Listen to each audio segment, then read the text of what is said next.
नमस्कार दोस्तों, कविता Yadav YouTube channel पर आप सभी का स्वागत है।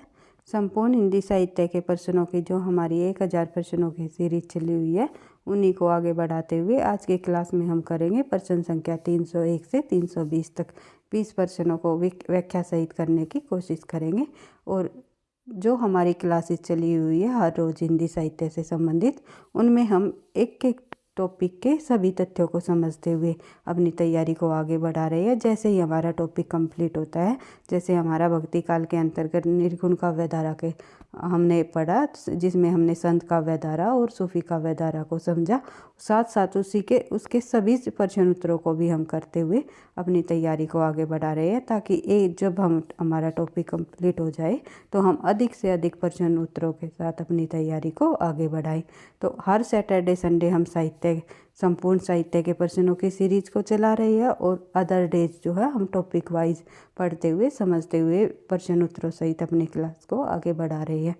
टीजीटी पीजीटी हिंदी के लिए, चाहे किसी भी स्टेट की परीक्षा टीजीटी पीजीटी हिंदी की हो, या किसी भी परीक्षा में हिंदी साहित्य संबंधी प्रश्न पूछे जाते हैं, या एनटीए नेट की परीक्षा हो, सभी के लिए ये हमारी क्लास जो है मददगार साबित होंगी, तो सभी के लिए हेल्पफुल रहेंगी। तो बात कर लेते हैं प्रश्न संख्या 301।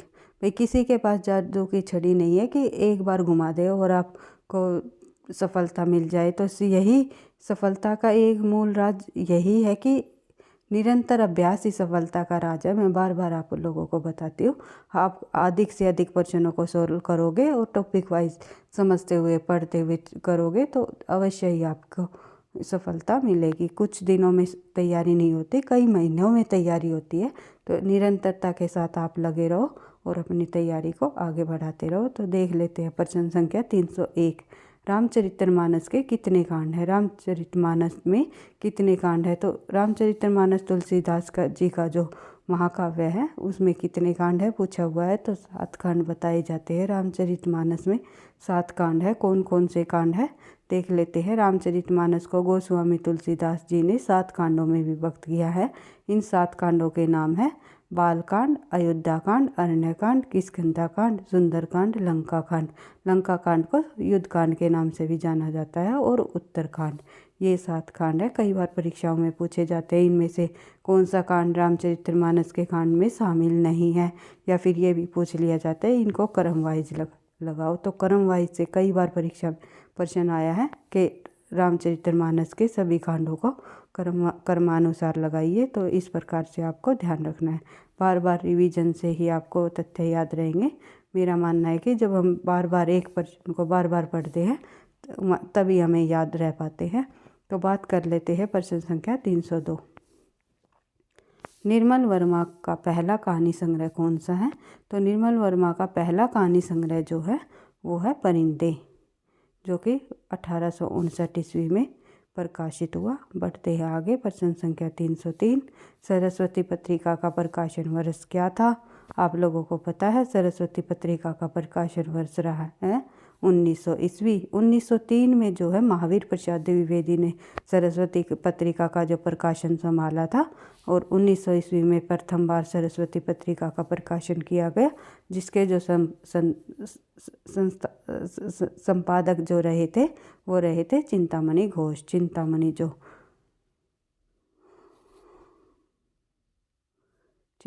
घोष जो है सरस्वती पत्रिका के प्रथम संपादक के रूप में रहे थे। और आप लोगों को कहीं कहीं श्याम सुंदर दास भी इसके प्रथम संपादक के रूप में देखने को मिलेगा। अगर ऑप्शन में चिंतामणि घोष नहीं है तो श्याम सुंदर दास जी आप लगा सकते हो, क्योंकि 1901 में श्याम सुंदर दास ने भी सरस्वती पत्रिका का संपादन किया था। लेकिन सबसे पहले बात करें तो चिंतामणि घोष ने 1900 ईस्वी में, फिर महावीर प्रसाद द्विवेदी ने 1903 में, जो कि उन्होंने फिर 1920 तक इसका कार्यभार संभाला था। तो बात कर लेते हैं आगे। संपादन बनारस से किया गया था, प्रकाशन इलाहाबाद से इंडियन प्रेस द्वारा किया गया है। बढ़ते हैं आगे। प्रश्न संख्या 304। उद्दंत मार्तंड के प्रकाशन में लाने का श्रेय निम्नलिखित में से किस विद्वान को जाता है? और हम कम से कम समय में अधिक से अधिक प्रश्नों को करने की कोशिश करते हैं कि हम जल्दी जल्दी प्रश्नों को करें, ताकि हम अधिक से अधिक प्रश्नों को बार बार रिवाइज करते हुए करते हुए अपनी तैयारी को आगे बढ़ाएं। तो क्योंकि परीक्षा का समय आप लोगों के पास कम ही है, DSSB की अभी जो PGT की वैकेंसी आ चुकी है, TGT की आने वाली है, और अन्य स्टेट में भी जैसे ही जो फॉर्म निकलते हैं उनमें भी समय कम ही दिया जाता है। और अभी जो भविष्य में जून में जो NTA NET की परीक्षा होगी तब तक आप लोग काफ़ी सारे प्रश्नों को कर चुके होंगे, तो आपकी तैयारी अच्छी हो जाएगी। तो देख लेते हैं। तो प्रश्न संख्या 304 में क्या है, उद्यंत मानदंड को प्रकाशन में लाने का श्रेय निम्नलिखित में से किस विद्वान को जाता है। तो सही आंसर हो जाएगा इसका विजेंद्र नाथ बंदोपाध्याय। विजेंद्र नाथ बंदोपाध्याय जी को उद्यंत मानदंड को प्रकाशन में लाने का श्रेय जाता है। जैसे कि देखते हैं हम, हिंदी भाषा को उद्यंत मानदंड के नाम से पहला समाचार पत्र हिंदी भाषा में उद्यंत मानदंड के नाम से पहला समाचार पत्र 30 मई 1826 में निकाला गया था। इसलिए इस दिन हिंदी पत्रकारिता के रूप में मनाया जाता है। 30 मई जो दिवस है वो हिंदी पत्रकारिता के रूप में भी मनाया जाता है। कई बार पूछ लिया जाता है कि हिंदी पत्रकारिता का दिवस क्या रहा, कौन सा है। तो 30 मई को हम हिंदी पत्रकारिता का दिवस मनाते हैं। क्यों मनाते हैं? क्योंकि इस दिन जो है पहला समाचार पत्र उद्यंत मानदंड जो निकाला गया था। जिस प्रकार से हम 14 सितंबर को हिंदी दिवस मनाते हैं, उसी प्रकार 30 मई को हिंदी पत्रकारिता दिवस के रूप में मनाते हैं।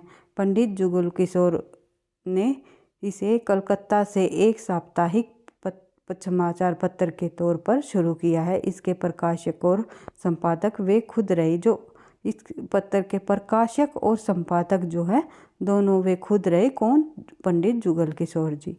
और ये किस प्रकार का समाचार पत्र था, ये भी पूछ लिए जाते हैं कि यह के जो उद्यंत मानदंड जो है किस प्रकार का समाचार पत्र रहा है, साप्ताहिक रहा है, मासिक रहा है या त्रिमासिक रहा है, किस प्रकार का रहा है। तो आपको ध्यान रखना है यह एक साप्ताहिक समाचार पत्र रहा है।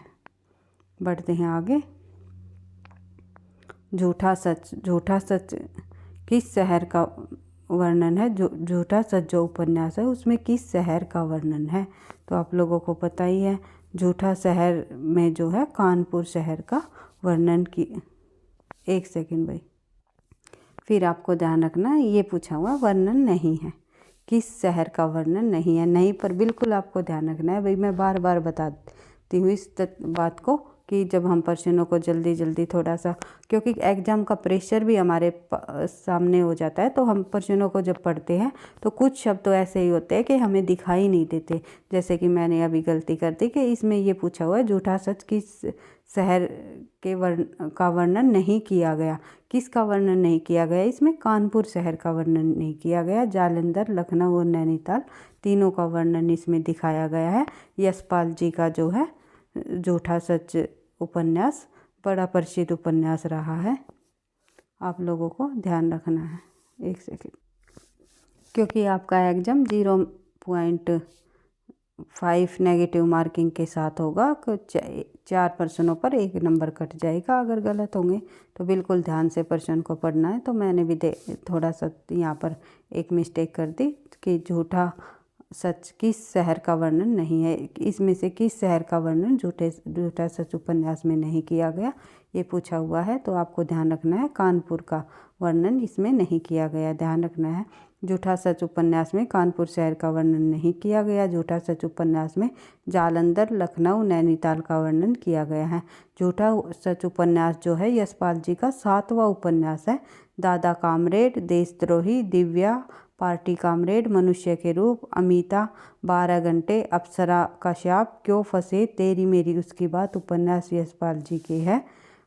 ये जो प्रमुख उपन्यास है इनमें से जो है बार बार परीक्षा में पूछे जाते हैं। दादा कामरेड जो है वेरी इंपॉर्टेंट, देशद्रोही, दिव्या, पार्टी कामरेड और तेरी मेरी उसकी बात, ये जो उपन्यास है काफ़ी बार परीक्षा में पूछे गए हैं यशपाल जी के। तो आप लोगों को ध्यान रखना है। और झूठा सच जो उपन्यास है उसको 2 खंडों में बांटा गया है। कौन कौन से? वतन और देश का भविष्य। ये जो 2 खंड हैं इनके कौन कौन से नाम दिए गए हैं? पहले खंड का नाम दिया गया है वतन और देश, दूसरे खंड का नाम दिया गया है देश और भविष्य। में बांटा गया है। और झूठा सच के जो प्रमुख पात्र है वे है जयदेवपुरी, तारा, कनक। कई बार पूछा गया परीक्षा में तारा किसका पात्र है, तारा किस उपन्यास का पात्र है, तो झूठा सच का पात्र है तारा।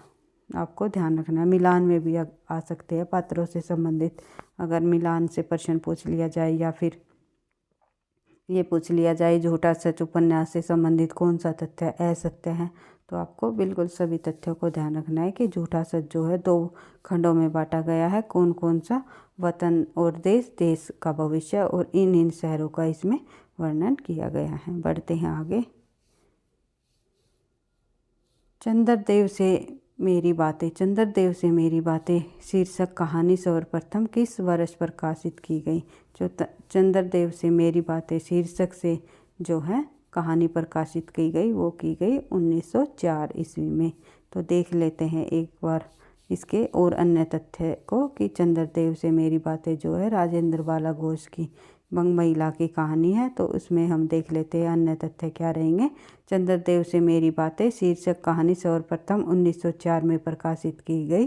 चंद्रदेव से मेरी बातें कहानी राजेंद्र बाला घोष बंग महिला की है। इनकी जो अन्य कहानियां हैं उनको हम देख लेंगे। चंद्रदेव से मेरी बातें 1904, फिर कुंभ में छोटी बहू 1906, दुलाई वाली 1907। दुलाई वाली प्रसिद्ध कहानी है भाई, ये आपको ध्यान रखनी है।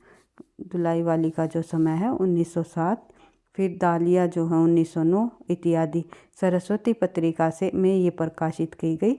ये भी पूछ सकते हैं चंद्रदेव से मेरी बातें या राजेंद्र बाला घोष की जो कहानियाँ है उसे किस पत्रिका में प्रकाशित किया गया, तो ध्यान रखना है सरस्वती पत्रिका में। यह पत्रात्मक शैली में लिखी गई पहली कहानी है। जो चंद्रदेव से मेरी बातें जो है किस शैली में लिखी गई है, वो पत्रात्मक शैली में लिखी गई पहली कहानी मानी जाती है। बढ़ते हैं आगे। प्रश्न संख्या 307। मगही किस हिंदी प्रदेश की बोली है? मगही जो है किस हिंदी प्रदेश की बोली मानी जाती है, तो मगही जो है बिहार की बोली है।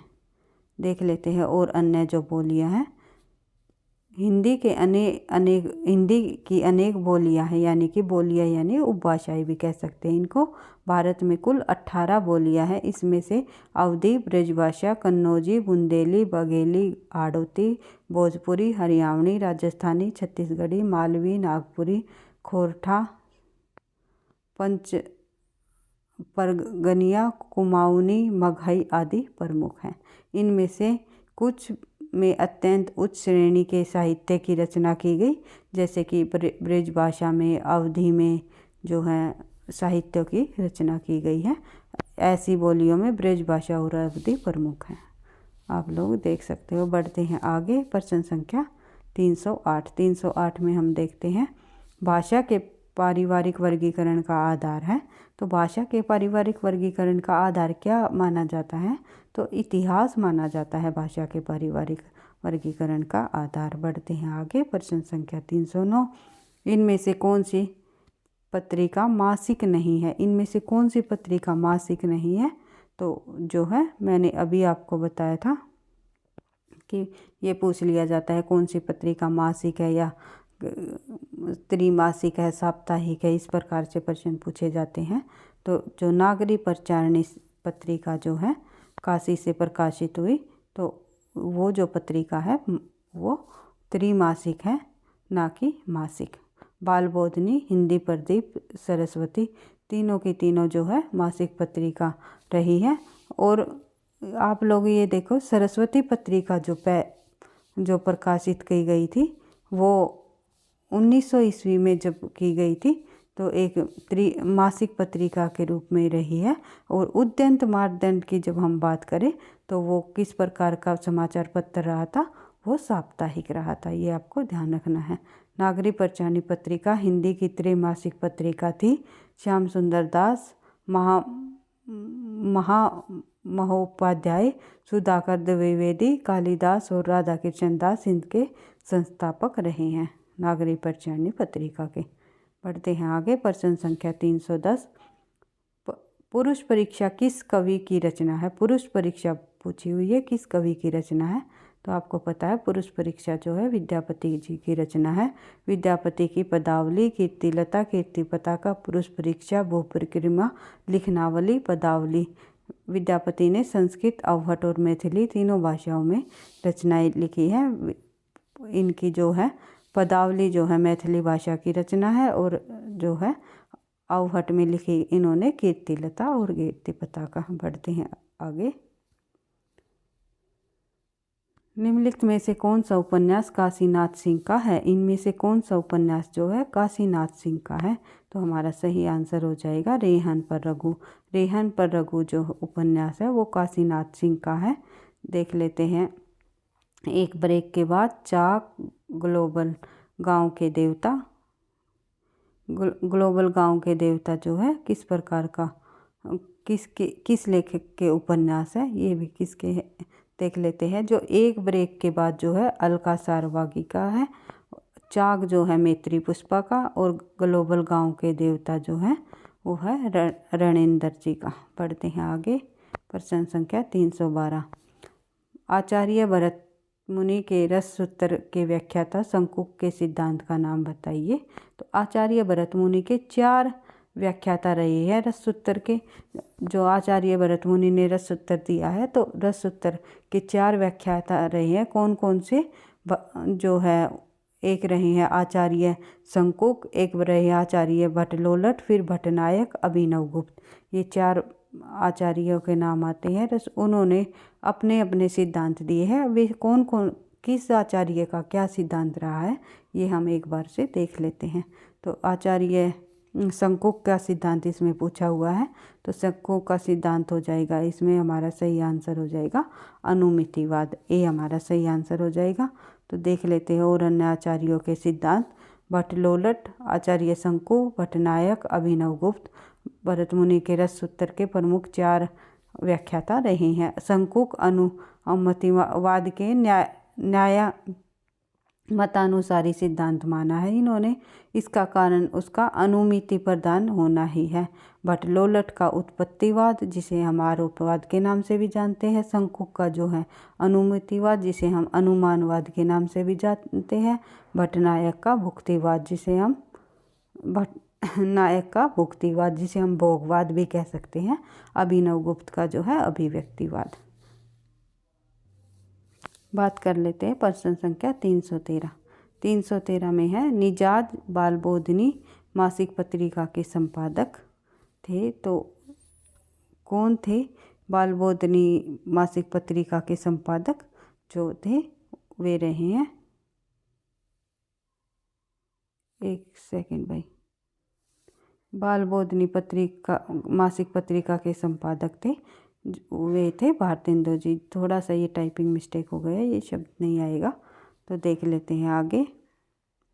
इसके और अन्य तथ्य हैं। बालबोधिनी हिंदी की पहली महिलाओं की पत्रिका मानी जाती है। जो पहली महिलाओं की पत्रिका हिंदी की कौन सी मानी जाती है वो आपको ध्यान रखना है, बालबोधिनी, जो कि संपादक रहे हैं भारतेंदु हरिश्चंद्र जी। इसके संस्थापक जो है भारतेंदु हरिश्चंद्र थे।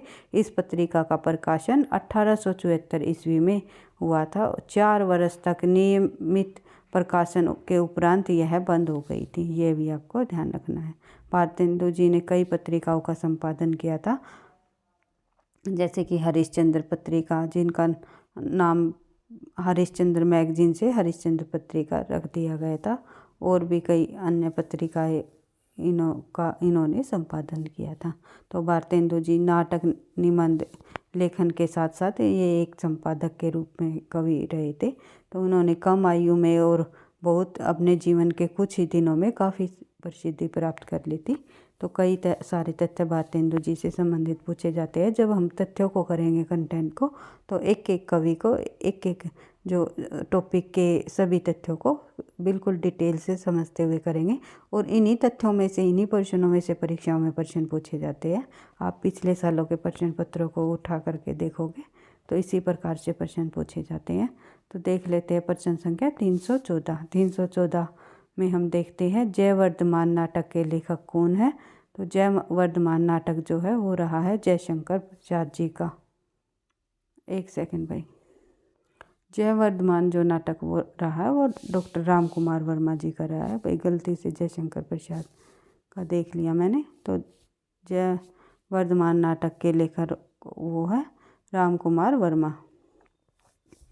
जयशंकर प्रसाद जी का भी इसी प्रकार से एक नाम है, जय में एक का नाग वो जो है जयशंकर प्रसाद जी का नाटक है। मैंने थोड़ा सा ध्यान नहीं दिया, तो आप लोगों को ध्यान रखना है कि जयवर्धमान जो है नाटक राम कुमार वर्मा जी का है। इसका प्रकाशन संस्करण जो है 1975 ईस्वी में प्रकाशित किया गया। विद्वानों ने राम कुमार वर्मा को हिंदी एकांकी के जन्मदाता माने जाते हैं। हिंदी एकांकी का जन्मदाता कौन माना जाता है? राम कुमार वर्मा। अगर ये पूछ लिया जाए पहली हिंदी एकांकी को किसे माना जाता है, तो वो जयशंकर प्रसाद की एक घूंट को पहली हिंदी एकांकी माना गया है। लेकिन अगर एकांकीकार माना जाता है तो राम कुमार वर्मा को एकांकीकार माना जाता है, पहला एकांकीकार। ये तथ्य आपको बिल्कुल ध्यान रखना है, क्योंकि कई बच्चे ऐसा समझते हैं कि जैसे बादल की मृत्यु है, राम कुमार वर्मा को हिंदी का एकांकीकार प्रथम माना जाता है, तो इसकी जो बादल की मृत्यु एकांकी है उसी को पहली एकांकी मानी जाती है। अगर एकांक की बात करें तो एक घूंट, और एकांकीकार की बात करें तो राम कुमार वर्मा की। बढ़ते हैं आगे। प्रश्न संख्या 315। मुकुल नामक कविता संग्रह किस रचनाकार का है? मुकुल नामक कविता संग्रह जो है किस रचनाकार का माना जाता है? तो इसका हमारा सही आंसर हो जाएगा सुभद्रा कुमारी चौहान। सुभद्रा कुमारी चौहान जो है मुकुल कविता संग्रह की कविताएं इसमें संकलित की गई है। इसका प्रथम संस्करण जो है 1930 में प्रकाशित हुआ। सुभद्रा जी की अन्य कविताएं रही, जो कविता संग्रह रही है वो है चित्रधारा, जो कि प्रसिद्ध है। कई बार परीक्षा में पूछा जाता है चित्रधारा मुकुल किस रचनाकार का कविता संग्रह है, तो आपको ध्यान रखना है सुभद्रा कुमारी चौहान जी को। बढ़ते हैं आगे। प्रश्न संख्या 316। चक्कर कलब के रचनाकार कौन है? चक्कर कलब के जो रचनाकार रहे हैं वो रहे हैं हमारे जो तेरी मेरी उसकी बात अभी हमने ऊपर पढ़ा था, जो झूठा सच यशपाल जी का उपन्यास है, तो चक्कर कलब के भी रचनाकार यही रहे हैं। बढ़ते हैं आगे। चक्कर कलब यशपाल की रचना है। यह लोक भारती प्रकाशन इलाहाबाद से 1996 ईस्वी में प्रकाशित की गई थी। उसके बाद है चेखव एक इंटरव्यू किसकी रचना है? चेखव एक इंटरव्यू जो रचना है वो किस लेखक की है? तो इसका सही आंसर हो जाएगा हमारा राजेंद्र यादव। चेखव एक इंटरव्यू सुविख्यात कथाकार और हंस पत्रिका के जो संपादक रहे हैं राजेंद्र यादव की रचना रही है। एंटन चेखव 1860 से 1904 इसका समय रहा है ने 19वीं शताब्दी के लेखकों में कहानी कला को शिखर पर पहुंचा दिया है, और उनकी बराबरी का कहानी लेखक रूसी कथा साहित्य में कहीं नहीं है। विश्व में कथा साहित्य में कोई दूसरा नहीं है, ये आपको ध्यान रखना है। बढ़ते हैं आगे। प्रश्न संख्या 319। 319 में हम देखेंगे जसोदा कहाँ कहो हो बात, तुम्हारे सूत के कर्तव्य को मुँह पे कहत कहे नहीं जात। पंक्ति है किस लेखक की है? आपको लगेगा कि ये सूरदास जी की पंक्ति है। नहीं, ये सूरदास जी की पंक्ति नहीं है।